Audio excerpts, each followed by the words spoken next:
आपने left front और कांग्रेस के बारे में बात किया। अगर मैं देखूंगी लेफ्ट फ्रंट और कांग्रेस 2023 में विधानसभा चुनाव के पहले, और एक हमारा रीजनल पार्टी है जो बुबागरा के अंडर में है, वो है तिपरा मौथा। हम अगर एडीसी इलेक्शन पे देखेंगे तो तिपरा मौथा ने एडीसी में बहुत ज़्यादा बोल सकते हैं जनप्रियता हासिल किया है।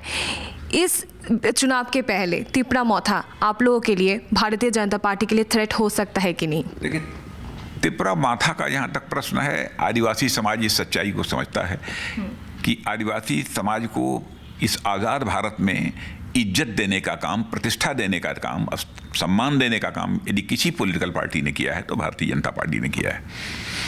इस देश ने पहली बार हम लोगों की गवर्नमेंट आने के बाद किसी को राष्ट्रपति बनाया है तो आदिवासी समाज से ही किसी को राष्ट्रपति बनाया है। मैंने देश की सर्वोच्च सत्ता यदि किसी के पास है इस समय, तो वह आदिवासी समाज का ही कोई वो बैठा हुआ है। और जबकि कांग्रेस और लेफ्ट दोनों पॉलिटिकल पार्टी ने उसका विरोध किया है, इसलिए आदिवासी समाज किसी भी सूरत में उनको एक्सेप्ट नहीं करेगा।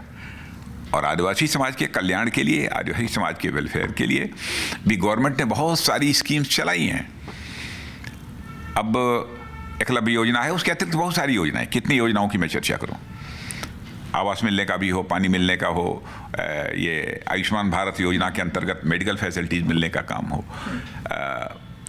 हमारे आदिवासी समाज के लोगों की पढ़ाई लिखाई की व्यवस्था करने का काम हो, सबसे अधिक किसी ने इस दृष्टि से काम किया है तो भारतीय जनता पार्टी की सरकार ने ही किया है त्रिपुरा में।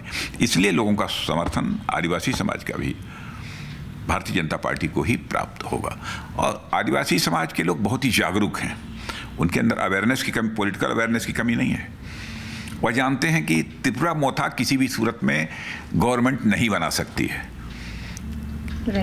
कुछ सीटें आ सकती हैं लेकिन बहुत गवर्नमेंट बनाने की स्थिति में नहीं है।